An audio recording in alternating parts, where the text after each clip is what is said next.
Hey guys, welcome to the video today. In this video, we're going to be going over the 2009 to 2013 Toyota Corolla license plate light bulb number.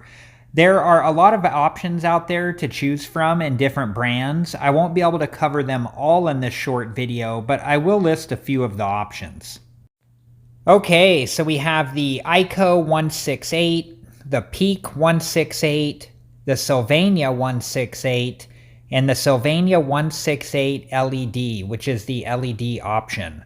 I'll go ahead and leave this screen up for a few seconds for reference. Thank you guys for watching. Please like, subscribe, and comment, and if you have the time, check out these other great videos.